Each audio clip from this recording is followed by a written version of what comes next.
আমি 17 বছর বসিয়ার মাদ্রাসায় চাকরি করেছি, আর সারা বাংলা জুড়ে আল্লাহ ঘুরিয়েছেন। তো 17 বছরের ভিতরে আমার 12টা সিএল কখনো পুরো হয়নি।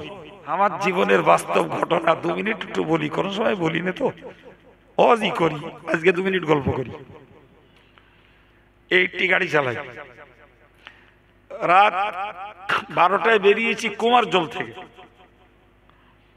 তা কুমারজলের প্রবাদ হলো, যে যাবে কুমারজল সে ছাড়বে মায়ের কোল। শুনতে পেয়েছেন তো? ঘটনাটা বলছি, ধরে নেন এখান থেকে প্রায় 30 বছর আগে। আর গাড়িতে সেদিন আমার সঙ্গে রয়েছে একটা হাজী সাহেব, আল্লাহ তাকে জান্নাত নসিব করে ইন্তেকাল করেছে। তো তখন ওই মালঞ্চ থেকে তপসিয়া যে রোড, ও রোডে সন্ধ্যের পরে সাইকেল মোটরসাইকেল খুব একটা চোখে পড়তো না। বড় জোর এক একটা লরি ফরি আসতো, যাদের টাকা পয়সা নি, মাল টাল নি, মানে গাড়িতে মাল ফাল নি, তারাই। তা না হলে টাকা নিয়ে মাল নিয়ে সন্ধ্যার পরে ও রাস্তায় গেলি কেউ খালি হাতে ফিরতে পারত। আমি ওখান থেকে বেরিয়েছি রাত 3টের সময়, সভা ঝুজুরগাছা বলে আরেকটা গ্রাম। তো ঘটকপুর ওঠার 1.5 কিলোমিটার আগে রাস্তার উপরে মার্ডার হচ্ছে। আমার লাইট পড়েছে, তখন লোকটাকে গলায় খোঁচাচ্ছে আর এরকম ফিনকি ধরে রক্ত বার হচ্ছে।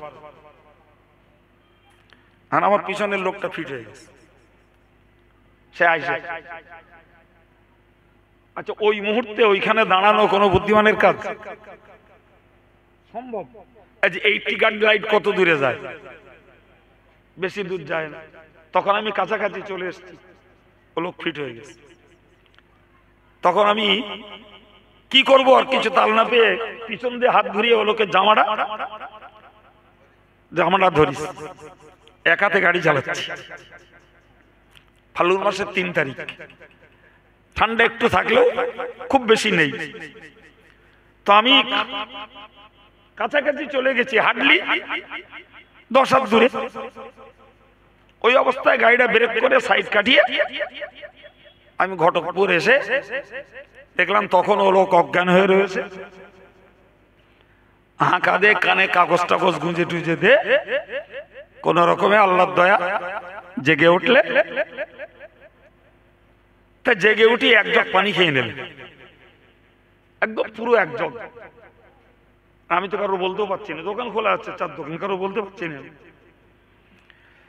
এখন ও লোকের বক্তব্য, খোকা আমি আর যাবো না। তুমি আমার খোকা বলতো, আমার আব্বার ভাই বলতো, খোকা আমি আর যাবো না, তুমি আমার এখানে বসে রেখে দাও, আমি রাত্রি থাকি, তুমি সকালবেলা আবার নিজে করো। সকালবেলা দৌড়, আমার ক্লাস করতে হবে।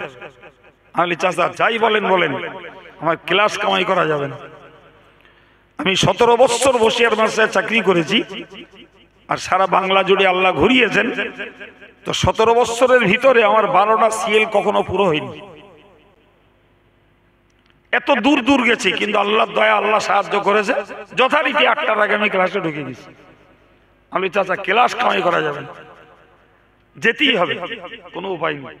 আমি ওখানে জলসা করব, এবং ওখান থেকে বেরিয়ে আমি এদের দোল খেলার টাইমের আগে মাদ্রাসায় ঢুকে যাব।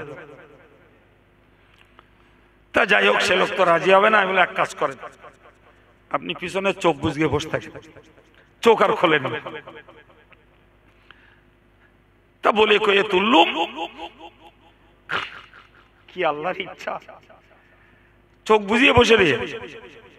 ওখান থেকে তখনও আমাকে আসতে হবে প্রায় 18 কিলোমিটার। আর এই কুলপি থেকে একটা রাস্তা বেরিয়ে গেছে একদম সোজা 6 লেন পর্যন্ত, বর্তমানে খাল ধার দিয়ে। আর খালের ধারে তখন দোকান পাশেরই কিচ্ছু নেই, শুধু জঙ্গল। আর ওইখানে গিয়ে চোখ খুলি,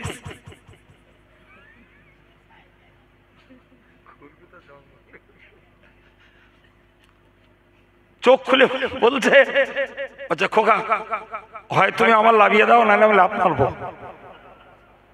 এত ভীতু লোক।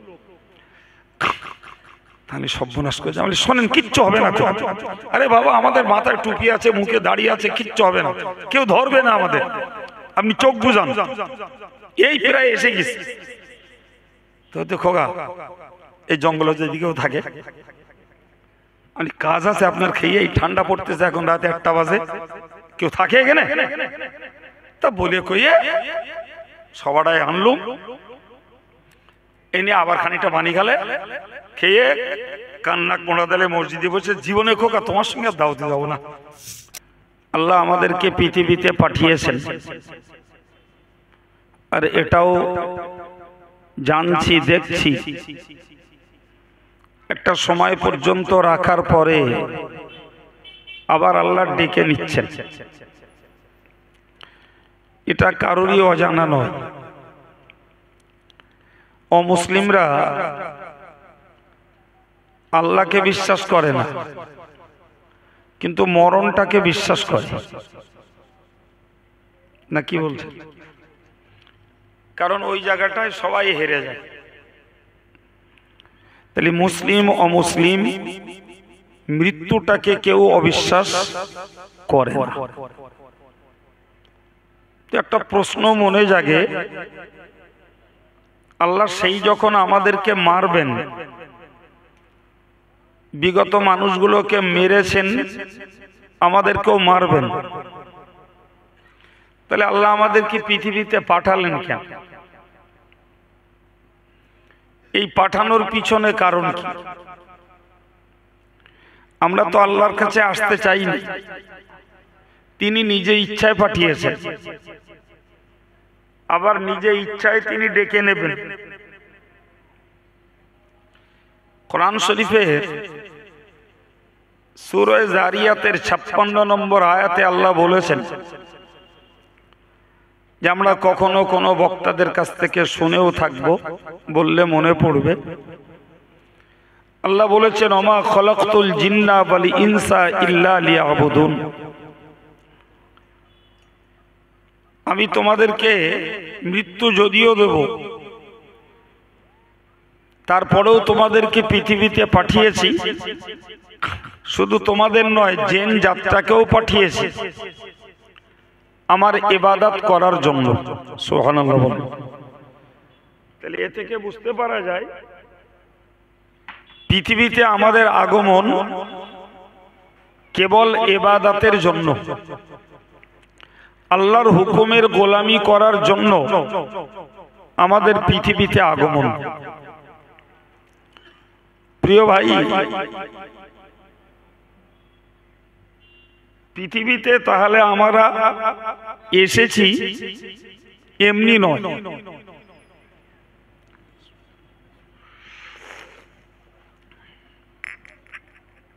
হাদিসের বর্ণনায় এসেছে,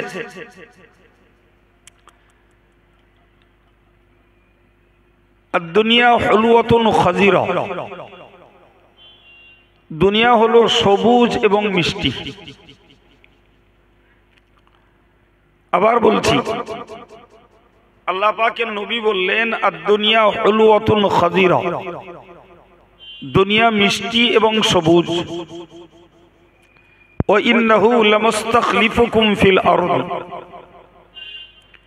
ওই আল্লাহ সেই জমিনে, সেই পৃথিবীতে তোমাদেরকে প্রতিনিধি বানিয়ে পাঠিয়েছেন। সুবহানাল্লাহ।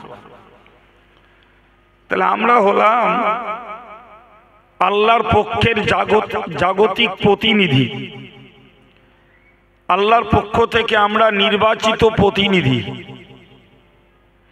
আর প্রতিনিধির কাজ হলো যিনি পাঠান তার নির্দেশ মতো কাজটা করে যাওয়া, এটাই প্রতিনিধির কাজ। যে যাকে পাঠায়,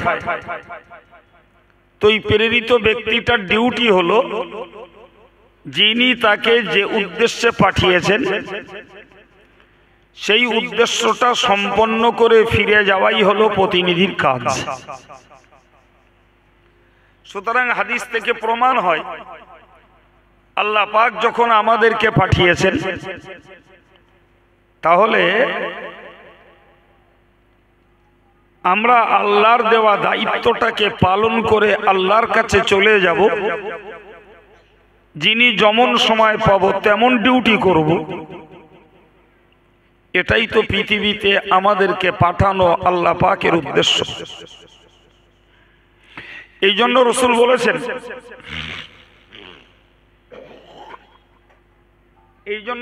বলেছেন, তোমরা যখন জগৎ মাঝে আল্লাহ পাকের প্রতিনিধি, ফায়ানজুরু কাইফা তা'মালুন, তোমরা কি করছো ওটি আল্লাহ দেখছেন। এই কথাটাকে আমাদেরকে খুব বেশি করে মনে রাখা দরকার, আমারও মনে রাখা দরকার যে আমি কি করছি আর আমার ভাইয়েরা বোনেরা কে কি করছেন আল্লাহ পাক সব দেখছেন। কোরআন শরীফের অন্য আয়াত পাকে আল্লাহ বলেছেন, ই'মালু মা শি'তুম ইন্নাহু বিমা তা'মালুনা বাসীর। মহান আল্লাহ বলেন, ই'মালু মা শি'তুম, তোমাদের যা মন চায় করো, তবে একটি কথা তোমরা ভুলে যেও না, ইন্নাহু বিমা তা'মালুনা বাসীর, তোমরা যা কিছু করছো ওই আল্লাহ বলো সব দেখছেন, পর্যবেক্ষণ করছেন। এটাই হলো ভয়ের বার্তা। ভাই আল্লাহ যখন দেখে রাখছেন, তাহলে এর একটা পরিণতি আছে, এটা যে কোনো জ্ঞানী মানুষ বাক্যটা থেকেই বুঝতে পারেন। যে কোনো জ্ঞানী মানুষ বাক্যটা থেকে বুঝতে পারেন আর যে আল্লাহ এদিকে বললেন যা ইচ্ছা তাই করো, আর ওদিকে বললেন আমি বলো দেখে রাখছি। তার মানে এর আভ্যন্তরীণ অর্থ হলো তোমরা যে যা করবে এর একটা কৈফিয়ত তোমাদের দেওয়া লাগবে। ওটাই আমাদের চিন্তা রাখার দরকার, ওটাই আমাদের জন্য ভয়ের বার্তা। সম্মানিত ভাইরা, আমি কয়েকটা আয়াত থেকে আপনাদের মাথায় দিতে চাচ্ছি যে আল্লাহ পাক আমাদেরকে পৃথিবীতে পাঠিয়েছেন। একটা আয়াত দ্বারা প্রমাণ করিয়েছি যে আল্লাহর ইবাদতের জন্য। দ্বিতীয় একটি হাদিস দিয়ে বলেছি যে দুনিয়া খেতে সুন্দর, দেখতে সুন্দর, একটা চোখের জন্য মজাদার, আর একটি জিহ্বার জন্য মজাদার, কিন্তু আমাদেরকে আল্লাহ সেই দুনিয়ার প্রতিনিধি বানিয়েছেন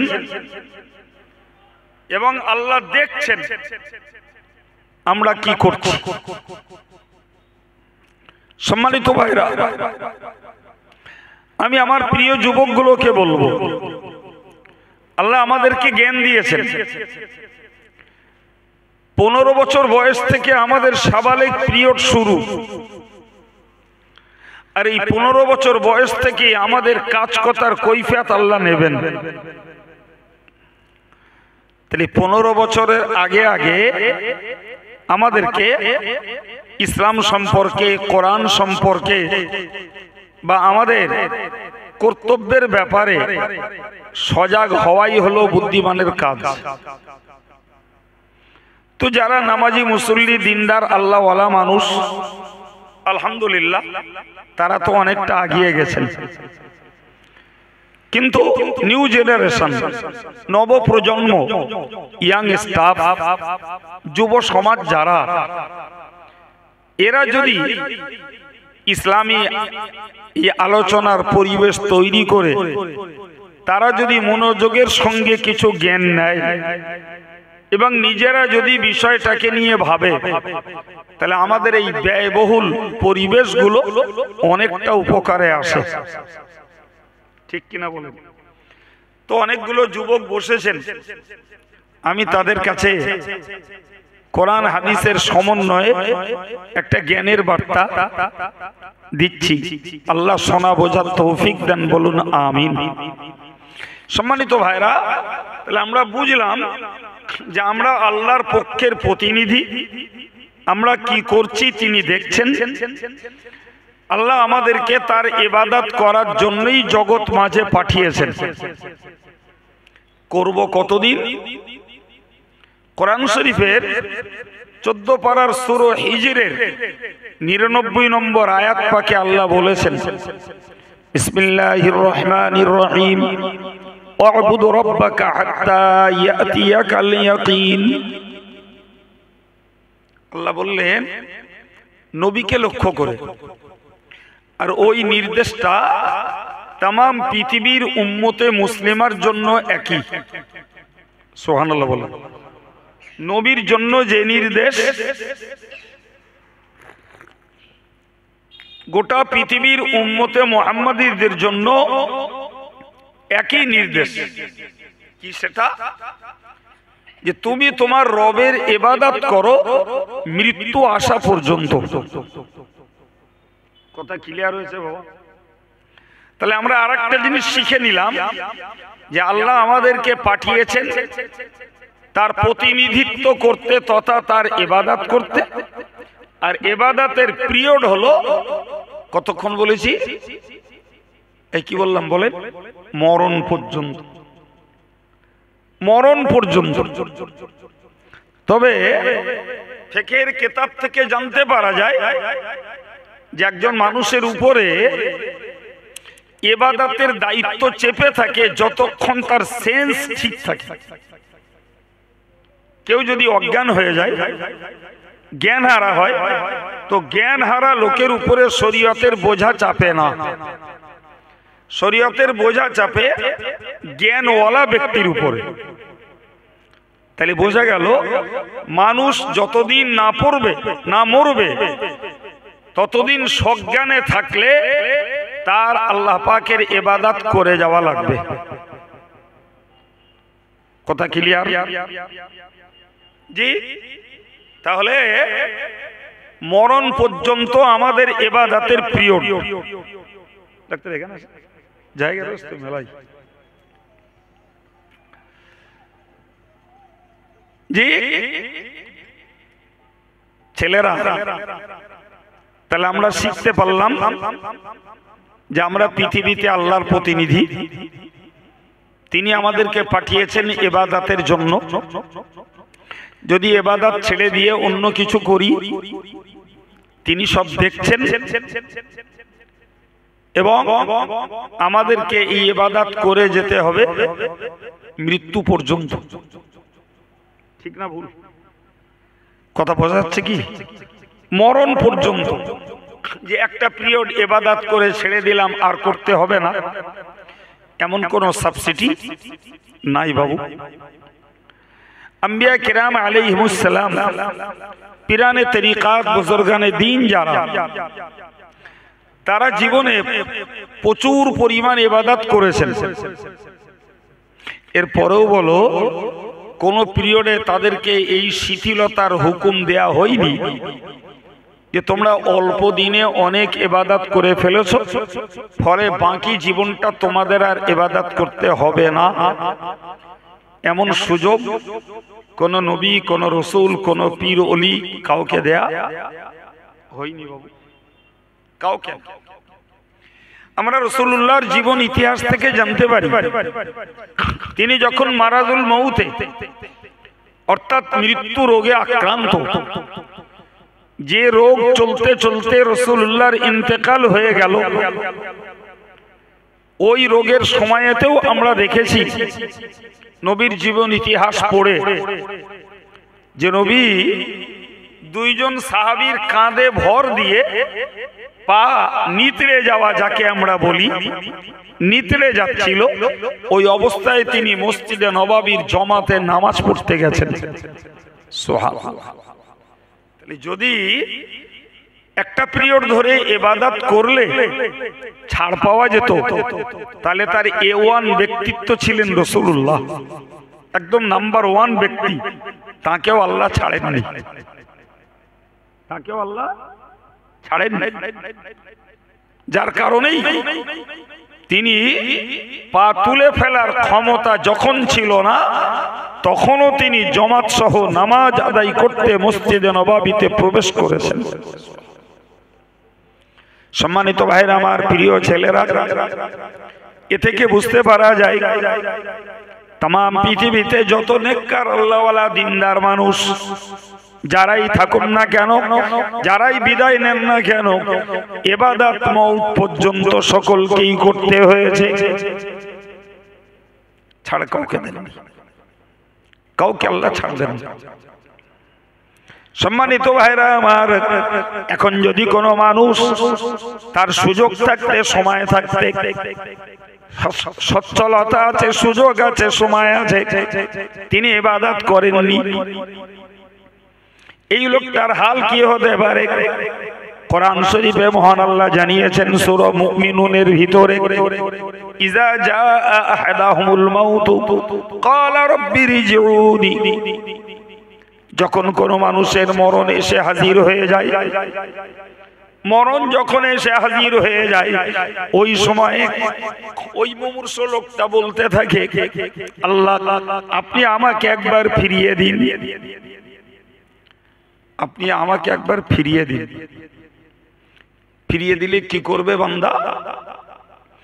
ওই সময়ে ওই বান্দা বলবে, রব্বিরজিউনি লাআল্লি আ'মালু সালিহান ফীমা তারাকতু, আল্লাহ আপনি আমাকে একবার ফিরিয়ে দিন, যদি একবার আমাকে শক্তির পিরিয়ডে, যৌবনকালে আমাকে যদি ফিরিয়ে দেন, যে আমলগুলো আগের জীবনে করিনি, এইবার যে যথাযথ সেই আমলগুলো করব। এই যে দাবি, এই যে প্রত্যাশা, আপনি আমাকে ফিরত দিলে সেই আমলগুলো যে এইবার করব। আমার আল্লাহ পাক কোরআন শরীফের 22 পারার সূরা ফাতিরের একটি আয়াত পাকে বলেছেন, আওয়ালাম নুআম্মিরকুম মা ইয়াতাযাক্কারু ফীহি মান তাযাক্কারা। এ বান্দা, তুমি এখন ফিরতে চাইছো? তুমি বলো না, আমি কি তোমাকে বয়স দেইনি? আমি কি বয়স দেইনি, সময় দেইনি? তুমি যদি ইচ্ছা করতে, তাহলে ওই সময়ে তো তুমি উপদেশ গ্রহণ করতে পারতে। আচ্ছা, এর থেকেও চোখে আঙুল দিয়ে আল্লাহর কি বোঝাবেন? তুমি এখন মুমূর্ষ পিরিয়ডে, মরণ দুয়ারে, তুমি এখন ফিরতে চাইছো তোমার শক্তির হালাত, কিন্তু তুমি বলো না, তোমার তো যৌবন পিরিয়ড দিয়েছিলাম, শক্তির পিরিয়ড দিয়েছিলাম, তোমার সচ্ছলতা দিয়েছিলাম, সময় দিয়েছিলাম, অবসর দিয়েছিলাম, তুমি ইচ্ছা করলে ওই পিরিয়ডে উপদেশ গ্রহণ করতে পারতে। শুধু ওই নয়, ওয়াজাআকুমুন নাযীর, তোমার কাছে গেছিল ভয় দেখানেওয়ালা মানুষ, মসজিদের ইমাম ওয়াজ করে করে ভয় দেখিয়েছিল, মঞ্চের বক্তা ওয়াজ করে করে ভয় দেখিয়েছিল। নবীর জমানায় নবী নিজে থেকে আল্লাহর পক্ষের ভয় দেখিয়েছিলেন।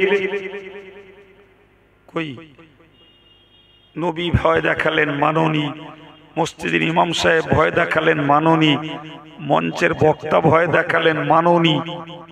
আজকে তুমি ফিরতে চাইছো কেন? ফাযুকু ফামা লিয-যালিমিনা মিন আনসার। সুতরাং তুমি এখন এই শাস্তির স্বাদ চাখো, মরণ যন্ত্রণা ভোগ করো। সময় হলে তোমার জানটা কবজ করা হবে, তুমি মরবে। সুতরাং ফেরার দাবি আর গ্রহণযোগ্য হবে না। তুমি ফেরার দাবি করো না। ফেরার দাবি গ্রহণযোগ্য না হওয়ার কারণটাই হলো, তুমি আগে সুযোগ পেয়েছো, সময় পেয়েছো, শক্তি পেয়েছো, তারপরেও তুমি আমি আল্লাহর হুকুম মানতে মনোযোগী হওনি। অতএব তোমার আগের রেকর্ড অনুযায়ী আজকে তোমার এই কথাটা বিশ্বাস করা যাচ্ছে না। ফাযুকু, অতএব শাস্তির স্বাদ চাখো। ওমা লিয-যালিমিনা মিন আনসার, অত্যাচারী যারা, এদের জন্য কোনো মদতগার, কোনো সাহায্যকারী কেউ নেই। তোমরা আমার হুকুমকে লঙ্ঘন করে করে আমার প্রতি অত্যাচার করো। প্রিয় ভাইরা আমার, তাহলে এ থেকে বুঝতে পারা যায় যে মরণ পর্যন্ত ইবাদতের পিরিয়ড। এর মধ্যে যদি আমরা গাফলাতি করি, মৃত্যুর সময়ে সেটি আমাদের মনের কাছে জাগ্রত হয়ে উঠবে,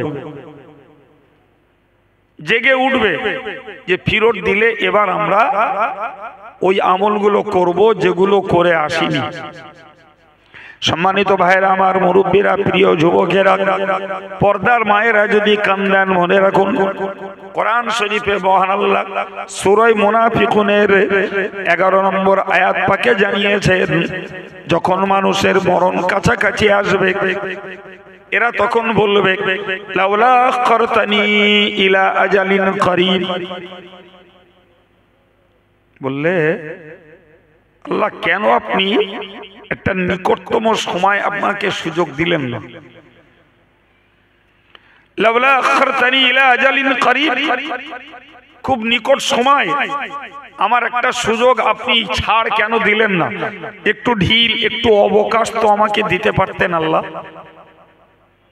বাহ, কি আবদারের কথা, কি আবদারের কথা।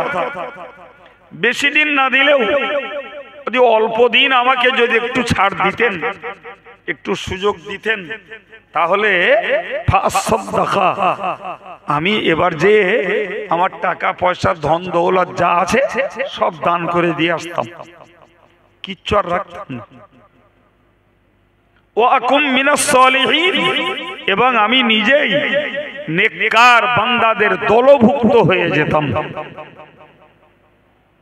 এই যে আকাঙ্ক্ষা, এই যে প্রত্যাশা বান্দা আল্লাহর কাছে করবে, লাউলা আখরতানি ইলা আজালিন করিব, কেন নিকটতম সময়ে আমাকে একটু সুযোগ দিলেন না, আমাকে একটু অবকাশ দিলেন না, দিলে তো আমি দানগুলো করতাম আর নেক কাজ করে নেককারীদের দলভুক্ত হয়ে যেতাম। কথা বুঝে আসছে বাবজি? আমার আল্লাহ বললেন ওয়ালা ইউখিরাল্লাহু নাফসান ইযা জাআ আজালুহা ফালা ইযা জাআ আজালুহা, বান্দা তুমি মনে রাখো ওয়ালা ইউখিরাল্লাহু নাফসান ইযা জাআ আজালুহা, বান্দা তুমি মনে রাখো কোন নফসকে, কোন প্রাণীকে, কোন প্রবৃত্তিকে এক বিন্দু সময় দেওয়া হবে না, কিচ্ছু না, কাউকে এক মুহূর্ত সময় দেওয়া হবে। সম্মানিত ভাইরা আমার, এই যে এক মুহূর্ত সময় দেওয়া হবে না, এটা যেমন আল্লাহ পাক সূরা মুনাফিকুনের ভিতরে উল্লেখ করেছেন, তদ্রূপ মনে রাখুন সূরা আরাফের 34 নম্বর আয়াতে এবং সূরা ইউনূসের 56 নম্বর আয়াতে মহান আল্লাহ পাক জানিয়েছেন, ইযা জা আজালুহুম ফালা ইস্তাখিরুনা সাআতান ওয়ালা ইস্তাকদিমুন, যার যখন মরণের সময় ঘনিয়ে আসে তাকে এক মুহূর্ত অগ্র পশ্চাৎ করা হয় না।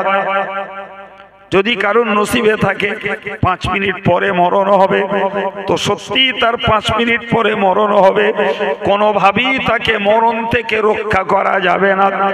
এই আত্মবিশ্বাস আমাদের কোরআনের প্রতি থাকা একান্ত জরুরি। কার কখন আছে জানি না বাবা, আমিও জানি না, আপনিও জানেন না, কিন্তু কোরআনের বক্তব্য অনুযায়ী বুঝতে পারা যায় যার সময় যখন নির্ঘণ্ট নির্ধারণ আছে তখনই সে মরবে, কোনো প্রকারে তাকে স্কোপ দেয়া হবে না, কোনো অবস্থাতেই নয়। আচ্ছা, এই কথাগুলো যদি আমরা ভাবি যে আমি খেলছি, আমি দাপটাচ্ছি, আমি তাস পিটছি, আমি জোয়া খেলছি, আমি হাস্য কৌতুক করছি, আমি রংবাজি করছি, কিংবা আমি কোনো পাপ আচরণ করছি, তা আমার মৃত্যুটা তো এই অবস্থাতেও হতে পারে। হয়তো বড় জোর আমরা একটা কথা ভাবি যে মরণের পূর্বে কিছু সিগন্যাল পাওয়া যায়, এটা ভাবতে পারি, কিছু সিগন্যাল পাওয়া যায়। যেমন উদাহরণস্বরূপ কেউ রোগে ভুগছে, কি কারুর বয়স হয়েছে, কিংবা কারুর আচমকা শ্বাসকষ্ট হচ্ছে, ইত্যাদি ইত্যাদি অবস্থাগুলো দেখলে যেন মনে হয় যে এটা একটা মরণের পূর্ব সিগন্যাল। কিন্তু এমনও তো হয় একদম চাঙ্গা ছেলে, চাঙ্গা মানুষ, বা কায়দা চলছিল, পড়লো মরে গেল। হয় না বাপ? এই গত সপ্তাহখানিক আগে আমাদের চেনা জানা একজন মানুষ এরকম ৩-৪ জন বসে এরকম খাটের উপরে বসে গল্প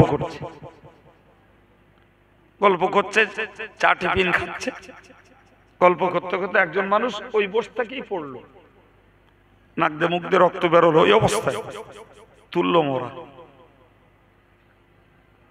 আচ্ছা বলুন, যাদের সঙ্গে বসে ওই লোকটা গল্প করছিল তাদের মাথা মস্তিষ্ক মন মতি আর ঠিক থাকে? তারা নিজেরাই কেঁদে আধমারা হয়ে গেছে। একই মরণ দেখলাম, ৩-৪ জন মিলে বসে গল্প করছিল, পড়লো, নাক দিয়ে মুখ দিয়ে রক্ত বেরোলো, মরে গেল। ঘর থেকে বাইরে বের করার মতন অবকাশ হয়নি, যেটা হসপিটালে নিয়ে যাবো, একটা ডাক্তার ডাকবো। তাহলে এ থেকে বুঝতে পারা যায় যে সিগন্যাল ছাড়াও মরণ আসে বাপ, ঠিক কিনা? তো আমি আপনাকে বোঝাচ্ছিলাম যে মরণের কিছু সিগন্যাল পাওয়া যায় সাধারণত, কিন্তু সিগন্যাল ছাড়াও মরণ আসে এটাও বিশ্বাস করতে হয়। অতএব সিগন্যালের অপেক্ষা না করে নিজের ডিউটির ব্যাপারে নিজে সজাগ হয়ে যাওয়াই বুদ্ধিমানের কাজ।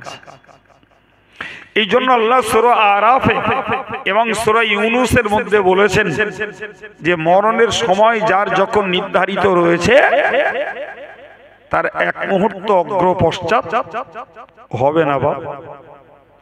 প্রসঙ্গত আপনাদেরকে আমি এই কথাটাও শেখাবার চেষ্টা করি যে কাউকে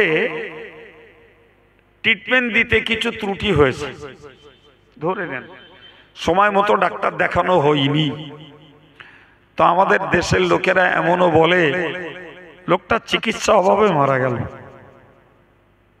বলেন না বাবা, বলে না, বলে না, ওটাও বলো একটা ভুল কথা, ঈমান বিরোধী কথা। বড় জোর বলতে পারা যায় যে যুক্তির খাতিরে চিকিৎসার অভাবে একটা মানুষ কষ্ট পেতে পারে, কিন্তু চিকিৎসার অভাবে কেউ, বলেন জোরে বলেন, মরে না।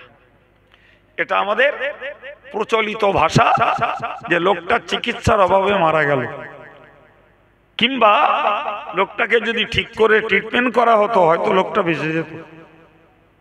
দুটোই ভুল কথা বাপ। চিকিৎসার অভাবে কেউ মরে না। সম্মানিত ভাইরা আমার, মরণ যার যখন তখনই হবে এই বিশ্বাস অনুযায়ী আমি আপনাকে বলবো, এ কথাটাও মাথায় রেখে দিন, যদি কেউ আত্মহত্যা করে, কেউ বিষপান করলো, কিংবা ট্রেনে গলা দিল, কিংবা ছাদের থেকে লাফ মারলো, কেউ বা গায়ে পেট্রোল দিয়ে আগুন জ্বালিয়ে দিল, এগুলো আত্মহত্যার একটা প্রক্রিয়া। তো শরীয়তের হুকুম অনুযায়ী আমরা জানি আত্মহত্যা, নিজের জানকে নিজে মারা, এটা হারাম। তুমি নিজের জানকে নিজে বেরো না, জি এটা হারাম। যে কারণে আমরা সবাই জানি যে আত্মহত্যা মহাপাপ। হ্যাঁ না বলেন, শুনেছেন না শোনেননি? আত্মহত্যা মহাপাপ। কিন্তু প্রশ্ন একটা মনে থেকে যায়, মরণ যার যখন হয় সেটা যখন নির্দিষ্ট সময়ে হয়, তাহলে আত্মহত্যা মহাপাপ কেন? ও তো ওর সময়ই মরেছে, এই প্রশ্ন বোঝা যায়নি? ও তো ওর সময়ে মরেছে, তাহলে পাপ কেন? সম্মানিত ভাইরা আমার, পাপের প্রথম কারণ হলো লোকটা তাকদীরের প্রতি আস্থা হারিয়েছে। মানুষ আত্মহত্যা কেন করতে যায়? করতে যায় সংসারের জ্বালা যন্ত্রণা সইতে পারে না, এই কারণেই তো মানুষ আত্মহত্যা করতে যায়। ভাইরা আমার, ওই লোকটা সংসারের জ্বালা যন্ত্রণা সহ্য করতে পারিনি, ফলে আত্মহত্যা করেছে।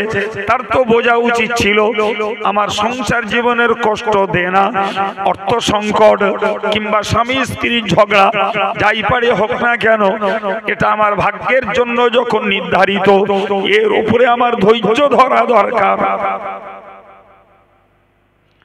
তাহলে তুমি কোরআনের হুকুম লঙ্ঘন করে নিজের তকদীরকে অবিশ্বাস করেছো, ধৈর্যের তুমি ত্রুটি ঘটিয়েছো, সর্বোপরি তুমি নিজের জানের উপরে নিজে অত্যাচার করেছো। ঠিক কিনা বলে? পাপ এই কারণগুলোতে, কিন্তু মরণের নির্দিষ্ট সময়, ওই জায়গাটা কোন রকমের নড়চড় নেই। কি বলিস বাবু? ও মহাপাপী, তার কারণগুলো ওই রকম, কিন্তু ওর মরণ নির্দিষ্ট সময়ে হয়েছে, এইটাকে অস্বীকার করা যাবে না বাবু। কথা বুঝতে পারছেন? মনে ভাবুন, কেউ কাউকে মার্ডার করেছে, তাহলে যে মার্ডার হয়েছে কোরআন অনুযায়ী তার ব্যাপারেও আমাদেরকে বিশ্বাস করতে হবে যে ও যদিও মার্ডার হয়েছে ওর নির্দিষ্ট সময়ই মরেছে। কথা মাথা থাকবে, কিন্তু প্রশ্ন মনে জাগবে, যদিও নির্দিষ্ট সময়ে মরে, তাহলে যে মেরেছে তার পাপ হবে কেন? সে জাহান্নামে যাবে কেন? হাদিস শরীফে তো এসেছে, রাসূল বলেছেন একটা পিরিয়ড এমন আসবে যে হত্যা করেছে আর যে হত্যা হয়েছে দুজনেই জাহান্নামে যাবে। যে মার্ডার করেছে সেও জাহান্নামে, যে মার্ডার হয়েছে সেও জাহান্নামে। তো সাহাবীরা নবীকে বললেন, ইয়া রাসূলুল্লাহ, যে লোকটা মার্ডার করেছে সে জাহান্নামে যাবে, এটা তো স্পষ্ট। জি, কিন্তু যে লোকটা মার্ডার হলো ও কেন জাহান্নামে যাবে? নবী পাক বললেন, যে মার্ডার করেছে ও তো মার্ডার করার জন্য জাহান্নামে যাবে, আর যে মার্ডার হয়েছে এ মার্ডার যদিও করিনি কিন্তু এ করার ধান্দায় ছিল, সুযোগটা ওর প্রতিপক্ষ ওর শত্রুপক্ষ আগে পেয়েছে, তা না হলে এরও নিয়ত ছিল সুযোগ পেলে ওরে মেরে দেবে। কথা ক্লিয়ার হয়েছে বাপ?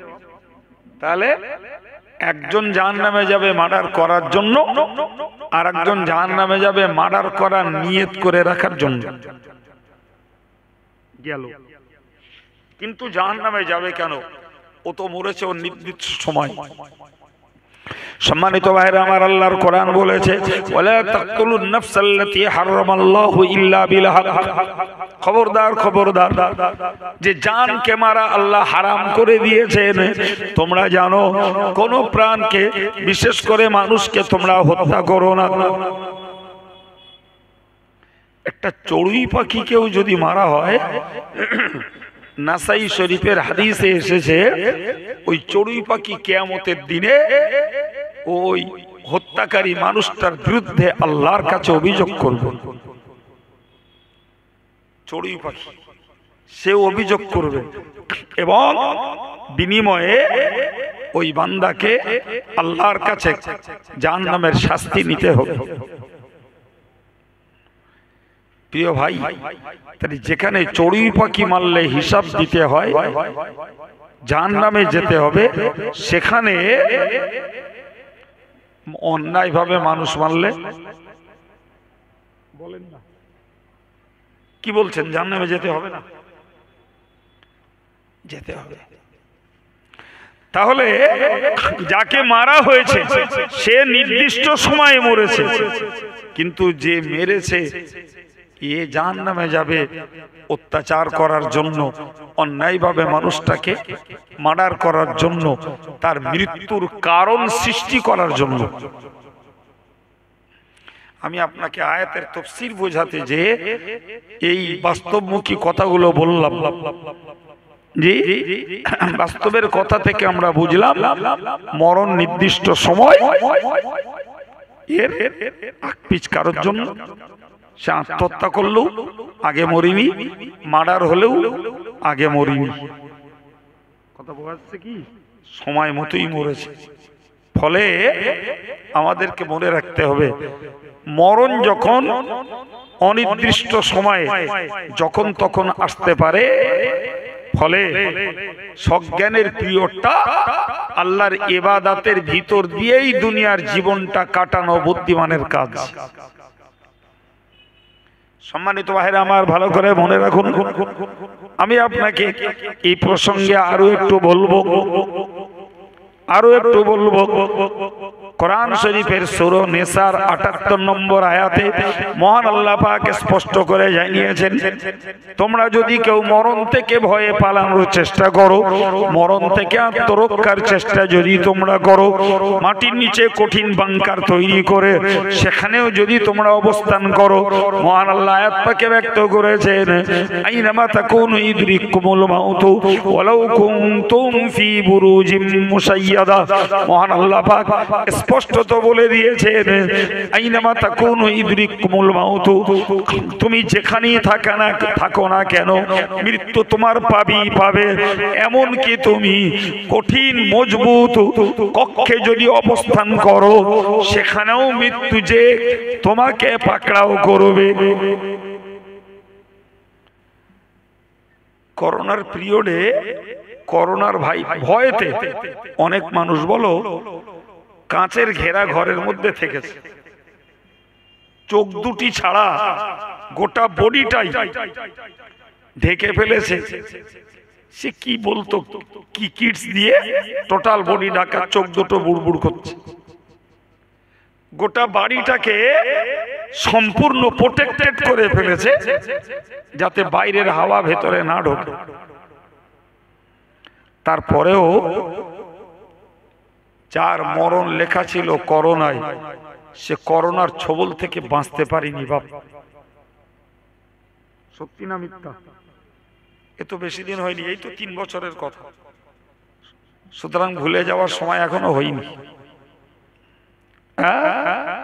তাহলে আল্লাহ পাক কোরআনে যেটি বলেছেন সেটি আমরা এই করোনার পিরিয়ডে একদম বাস্তবে দেখে নিলাম যে তোমরা যদি মাটির নিচে কঠিন বাংকার তৈরি করে সেখানেও যদি তোমরা অবস্থান করো, মরণ তোমাদেরকে ওইখানেই ধরবে। মরণ ওইখানেই ধরবে। তাই তো ধরলো, জি তাই তো ধরলো ভাই। সাধারণ বেশি মানুষ, কথার কথা, শতকরা যদি 20টা মরে থাকে, তো প্রোটেক্টেড যারা বেশি হয়েছিলেন, যারা ঘরের বাইরে বার হননি, হোম ডেলিভারি নিয়েছিলেন, সেই সমস্ত লোকগুলোই বেশি মরেছে। হোম ডেলিভারি জানেন তো, শিক্ষিত লোকেরা ভালো জানে। জি,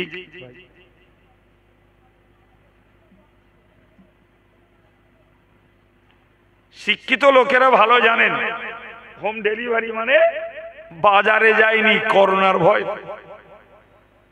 হ্যালো করেছে, মাছ গোশ সবজি যাই লেগেছে সব বাড়ি বয়ে দিয়ে গেছে, আর উপরতে নিচে লাভিনি। বলো ভাই, কত বাড়িতে যে দড়িতে প্যাকেট ঝুলিয়ে দেখিছি।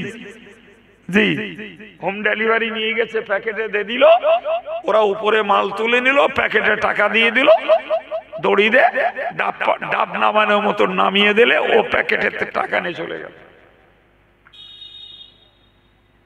তাহলে কোরআনের আয়াতের সত্যতা প্রমাণ হয়েছে। তুমি যতই কঠিন বাংকারের নিচে অবস্থান করো, বরং তোমার সময় হলে হবেই হবে। বাবা, আমি কখনো বলেছি, আপনাদের মনে পড়তে পারে, আর ছেলেগুলোর হয়তো না শোনা থাকতে পারে, যে একটা কথা আমাদের দেশে প্রচলিত আছে যে সাবধানের মার নেই।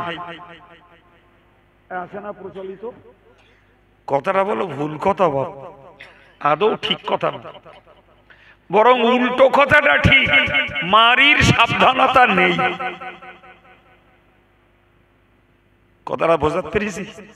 সাবধানের মার নেই, ওইটা ভুল কথা। কোন লোক যেই পারে হোক, বাড়ির থেকে বার হলে তার প্রিয়জনেরা সবাই তাকে সাবধান করে দেয়। বয়স্ক আব্বাটা গেলেও ছেলেটা বলে, আব্বা সাবধানে গাড়ি ঘোড়ায় উঠো। ছেলেটা গেলে আব্বা মা বলে দেয়, বাবা রাস্তাঘাটে দেখে শুনে চলিস। হ্যাঁ না বলেন না বাবা? এটাই তো সাবধানতা। তারপরেও তো অ্যাক্সিডেন্টে স্পট ডেথের খবর এমন কোন দিন নেই যে রিপোর্ট নিলে 2-4টে পাওয়া যায় না। হসপিটালে গেলেই অ্যাক্সিডেন্টে মৃত্যুর খবর আছে। তো ওরা কি কেউ গাড়ির তলায় পড়ার জন্য গেল? বলেন বাবু, কেউ গেল যে আমি যাচ্ছি গিয়ে অ্যাক্সিডেন্ট করে হসপিটালে গিয়ে শুয়ে থাকবো, বাড়িতে খাবার বয়ে বয়ে লে যাবে আর বসে বসে খাবো, এরম নিয়ে থেকেও রাস্তায় ওঠে? সুতরাং ছেলেরা মনে রাখতে হবে, মায়েরা মনে রাখতে হবে, সাবধানের মার নেই, এই কথাটি চরম ভুল কথা। বরং মার যার নসিবে আছে, মারির সাবধানতা কোনো প্রকারে হবে না বাবা। মার যার নসিবে আছে ও শত সাবধানতা অবলম্বন করবে, মার তার নসিবে যথারীতি জুটে যাবে।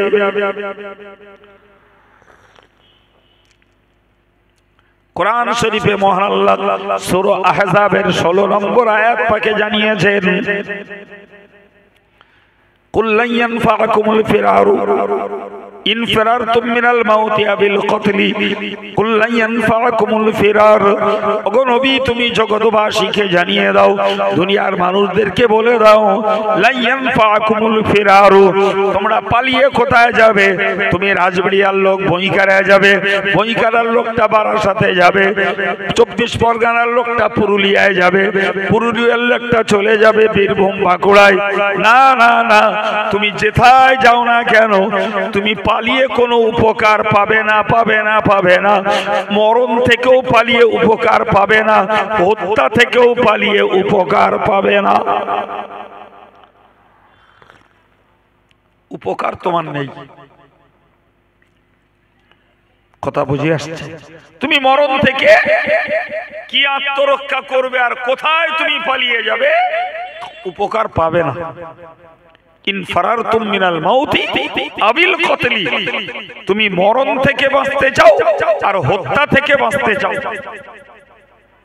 হবে না বাবা। আমি একদিন এই বছর 3 আগে, কম বেশি একটু হবে, যে আমি এই ক্লাস করছি দোতলায় বসে, পুরাতন বিল্ডিং এর দোতলায় ক্লাস করছি। একটা ফোন এলো, খুব হন্তদন্ত ফোন, যে ফোন করেছে সে হাঁপাচ্ছে করে বলছে, হুজুর আপনি কোথায় আছেন? এক্ষুনি ওখান থেকে সরে যান। মানে কেন? তো এক্ষুনি আপনাকে মার্ডার করবে। কথা বুঝতে পারছেন কি? এই অন্তত ক্লাসটাতে 70টা ছেলে রয়েছে, আমি ক্লাস করছি, তা সে যেন মানে ফোনেই সে হাঁপাচ্ছে, আপনি এক্ষুনি ওখান থেকে সরে যান, আপনাকে মার্ডার করবে। তা আমি তারে শুধু বললুম, যদি কারোর হাতে আমার মৃত্যু থাকে আমি সরে গেলেও রক্ষে হবে না। আমি এই ক্লাসে কেতাব পড়াচ্ছি, তো যে মারছে তার শাস্তি বল।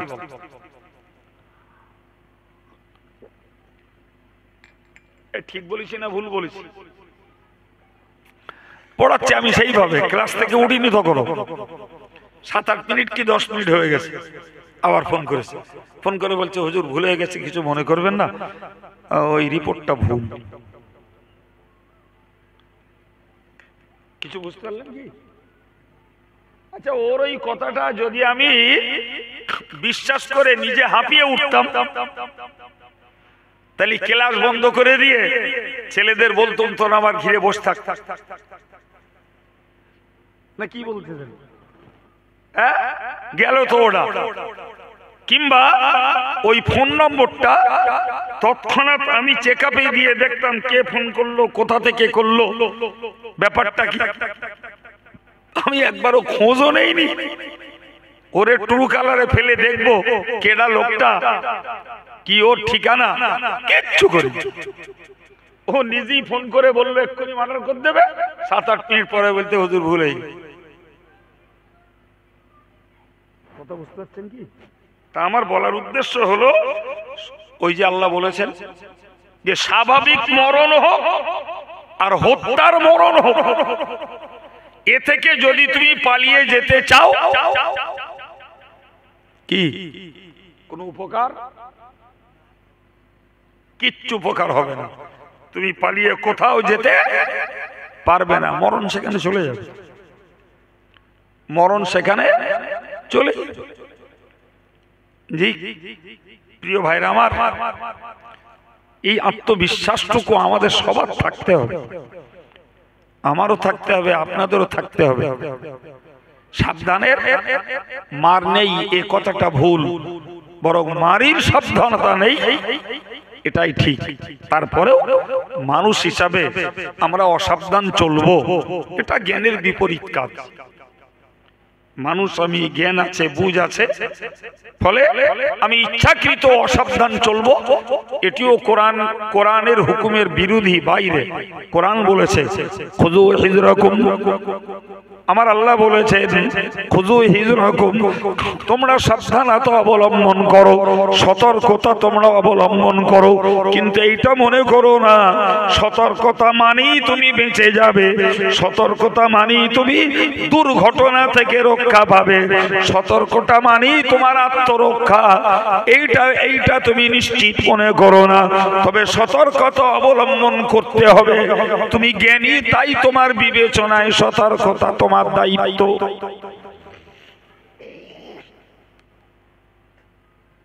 কি কথাটা জ্ঞানের কথা, সতর্ক হও, এটা তুমি জ্ঞানী, ওটা তোমার ডিউটি।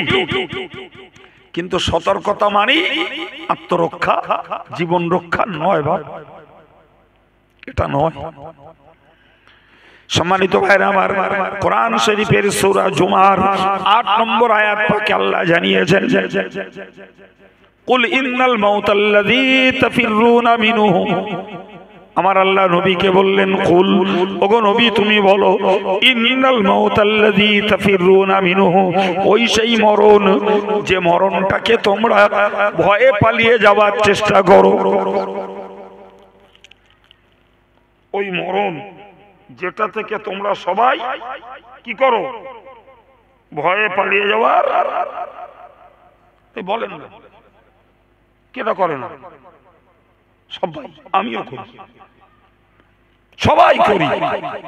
আল্লাহ এই সদা সত্য কথাটাই আল্লাহ জানিয়ে দিলেন, মরণ থেকে পালানোর চেষ্টা, আত্মরক্ষার চেষ্টা আমরা সবাই করি।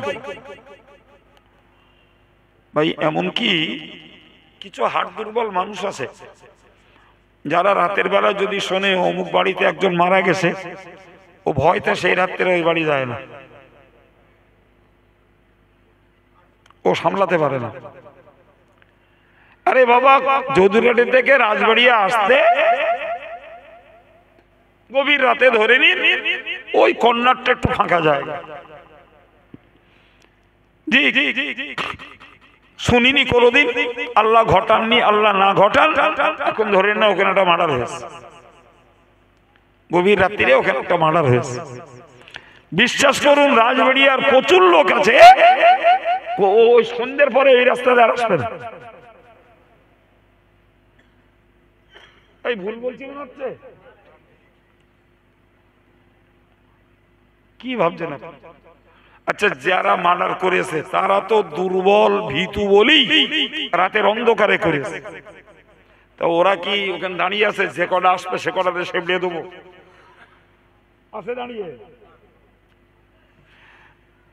মার্ডার যখন ওখানে হয়েছে, তা আজরাইল আলাইহিস সালাম ওইখান থেকে তার জানটা কবজ করে, তো আজরাইল আলাইহিস সালাম দাঁড়িয়ে রয়েছে যে কটা এখানে আসবে ও কটা রোলে নেবো, একটাও ঠিক একটাও ঠিক না, তারপরেও মানুষ সে পথ বাইয়ে পা বাড়ায় না কেন?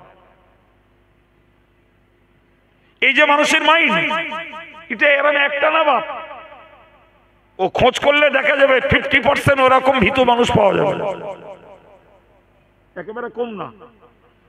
অথচ চর্চা করলে, রিসার্চ করলে দেখা যাবে যারা মার্ডার করেছে তারাও নেই, আজরাইল আলাইহিস সালামও নেই। তাহলে আমার সে পথ দিয়ে যেতে ভয় করে।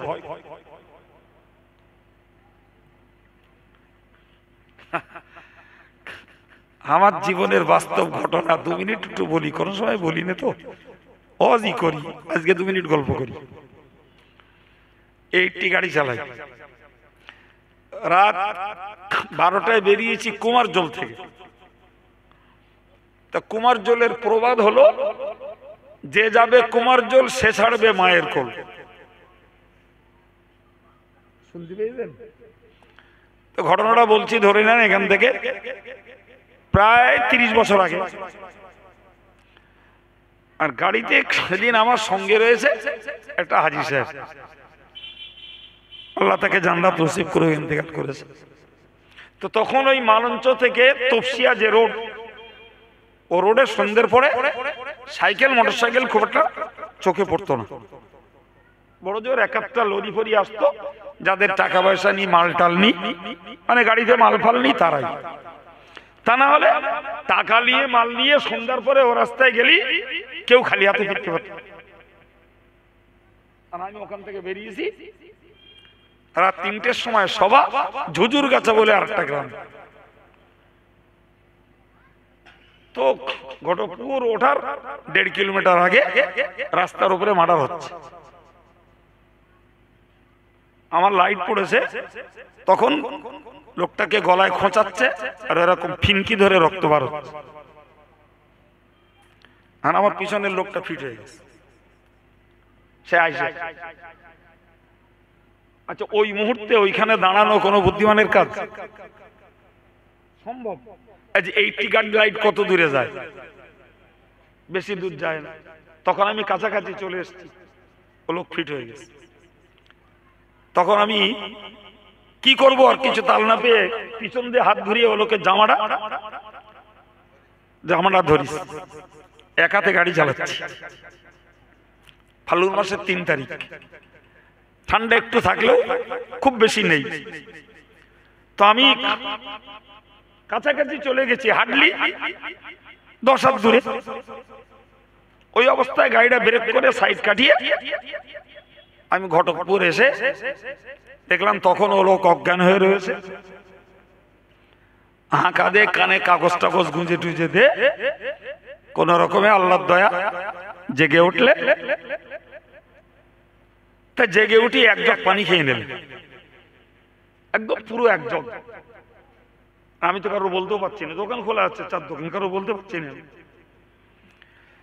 এখন ও লোকের বক্তব্য, খোকা আমি আর যাবো না, তুমি আমার খোকা বলতো, আমার আব্বার ভাই বলতো, খোকা আমি আর যাবো না, তুমি আমার এখানে বসে রেখে দাও, আমি রাত্রি থাকি, তুমি সকালবেলা আবার নিজে করো। সকালবেলা দৌড়, আমার ক্লাস করতে হবে। আমি চাচা যাই বলেন বলেন, আমার ক্লাস কামাই করা যাবে না। আমি 17 বছর বসিয়ার মাসে চাকরি করেছি, আর সারা বাংলা জুড়ে আল্লাহ ঘুরিয়েছেন।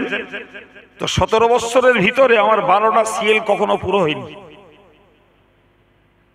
এত দূর দূর গেছি, কিন্তু আল্লাহর দয়া, আল্লাহ সাহায্য করেছে।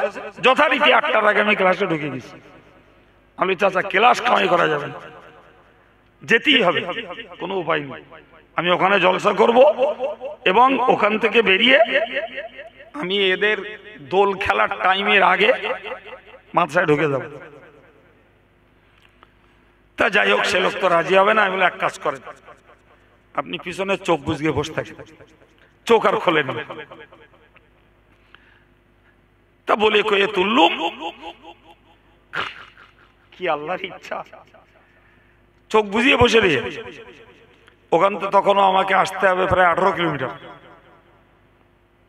আর এই কুলপি থেকে একটা রাস্তা বেরিয়ে গেছে একদম সোজা 6 লেন পর্যন্ত, বর্তমানে খাল ধার দিয়ে। আর খালের ধারে তখন দোকান পাশেরই কিচ্ছু নেই, শুধু জঙ্গল। আর ওইখানে গিয়ে চোখ খুলি,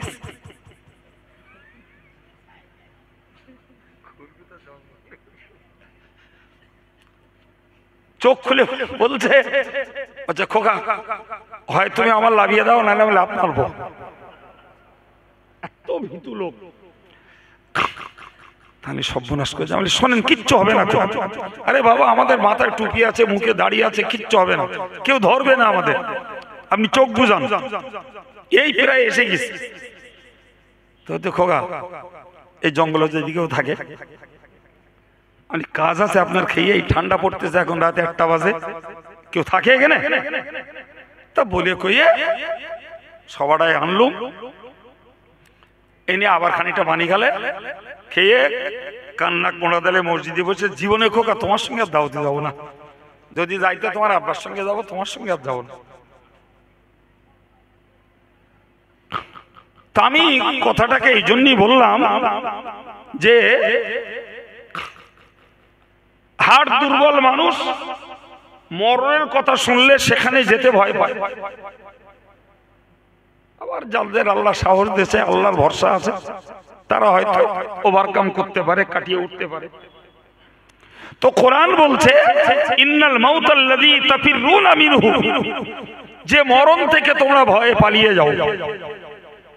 আল্লাহর বক্তব্য, ফাইন্নাহু মুলাকীকুম, ও মরণ তোমাকে সাক্ষাৎ করবে, ও তোমার সঙ্গে সাক্ষাৎ করবে, তুমি কোথায় যাবে?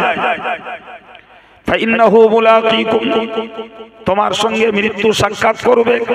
সুম্মা তুরাদ্দুনা ইলা আলিমিল গায়বি ওয়াশ শাহাদা, এবং জেনে রাখো অদৃশ্যের মহাজ্ঞানী, সকল বিষয়ের চূড়ান্ত সাক্ষী যে আল্লাহ, ওই আল্লাহর কাছে তোমাকে নিয়ে যাবে। ফায়ুনাব্বিউকুম বিমা কুনতুম তা'মালুন, বান্দা তুমি যখন মরবে, আল্লাহর সাক্ষাৎ করবে, আল্লাহর সকাশে যখন হাজির হবে, তুমি গোটা জীবনব্যাপী যা করেছো সবকিছুর রিপোর্ট আল্লাহ তোমাকে দেবেন। আজকে আব্দুল কাইয়ুম কথা বলছে, আপনারা শুনছেন, এর ভিডিও রেকর্ড আল্লাহর কাছে হচ্ছে, আল্লাহর কাছে হচ্ছে। আর যারা দোকানে যাচ্ছে আর আসতেছে আর র্যান্ডম ঘুরছে, তাদেরও রেকর্ড হচ্ছে না? হচ্ছে না? একদম সব রেকর্ড হচ্ছে। কোরআন শরীফের সূরা জিলজালের ভিতরে মহান আল্লাহ পাক জানিয়েছেন, ওয়া আখরাজাতিল আরদু আসকালা, জমিন হলো রাজসাক্ষী, এই জমিন তার উপরের বোঝা সব উগরে দেবে, সব উগরে দেবে। ওয়াকাল আল ইনসান মা লাহা, মানুষগুলো দেখে শুনে বলবে, হায় জমিন তোর কি হলো? ইয়াউমাইযিন তুহাদ্দিসু আখবারা, তোর উপরের ঘটিত ঘটনা সবগুলোকে তুই তো বলে দিচ্ছিস, সব বলে দিচ্ছিস। আদৌ তো জানতাম না যে তুই কথা বলতে পারিস, আদৌ তো জানতাম না তোর বাক শক্তি আছে। আজকের অবাক কাণ্ড, তোকে দেখছি তোর উপরের ঘটিত ঘটনা তুই সব বলেও দিচ্ছিস, আর তোর উপরের যা বোঝা সব তুই উগরে দিচ্ছিস। বিআন্না রাব্বাকা ওয়াহালাহা, কারণ তার একটাই, তোর রব তোকে ওহী পাঠিয়েছে, তোর রব তোকে নির্দেশ দিয়েছে, রব নির্দেশ দিয়েছে। তাহলে এই জড় পদার্থ মাটিটাও রবের হুকুম পালন করে সেদিন আমাদের টোটাল রিপোর্টটা আল্লাহর কাছে পেশ করবে, টোটাল রিপোর্ট। প্রিয় ভাইরা আমার, কোরআনের এই সমস্ত কথাগুলো শোনা বোঝার পরে আমাদেরকে ভাববে, আমাদের মউত পর্যন্ত ইবাদতের পিরিয়ড আমি আয়াত থেকে আপনাকে শুনিয়েছি। তাহলে যে মউত পর্যন্ত পিরিয়ড, এই পিরিয়ড যদি আমরা কার্যকর না করি, কাজে যদি না লাগাই, তাহলে মরণ দুয়ারে যে ফিরতে চাইলেও ফেরা যাবে না, শক্তি চাইলেও নতুন করে আল্লাহ দেবেন না, আর মরণ থেকে আত্মরক্ষা করতে চাইলেও পাবো না। তাহলে বুদ্ধিমানের কাজ হলো আমাদেরকে যতক্ষণ আল্লাহ সুস্থ এবং সজ্ঞানী রেখেছেন ততক্ষণ আল্লাহর হুকুমগুলোকে কার্যকর করে যাওয়া। আল্লাহ পাক কোরআন শরীফে বলেছেন ওয়ালাউ নাশাউ লাতামাসনা আলা আয়ুনিহিম ফাস্তাবাকুস সিরাতা ফাআন্না ইউবসিরুন। কোরআন শরীফের সূরা ইয়াসিন শরীফের 66 নম্বর আয়াত পাকে আল্লাহ পাক জানিয়ে দিয়েছেন ওয়ালাউ নাশাউ লাতামাসনা আলা আয়ুনিহিম, আমি আল্লাহ যদি ইচ্ছা করতাম তোদের চোখগুলোকে সব বন্ধ করে দিতাম।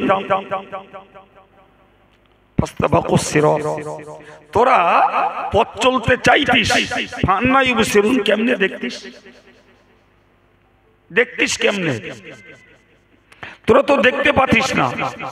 লাতামাসনা আলা আয়ুনিহিম, আমি আল্লাহ তোদের চোখগুলোকে সম্পূর্ণ মিটিয়ে দিতাম, লুপ্ত করে দিতাম। তোরা চলতে চাইতিস কিন্তু দেখতে পাতিস না। আবার আল্লাহ বললেন 67 নম্বর আয়াতে ওয়ালাউ নাশাউ লামাসাখনাহুম আলা মাকানাতিহিম। আল্লাহু আকবার।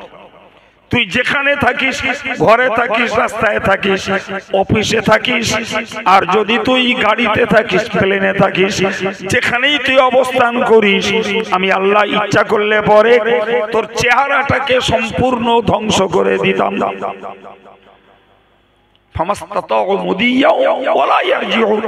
তুই ক্ষমতা রাখতিস না আগে যাওয়ার, পিছিয়ে আসা, কোন ক্ষমতা তোর থাকতো না। এরপরে তুই কেমনে আমার বিশ্বাসঘাতক হোস বান্দা? কিভাবে হোস?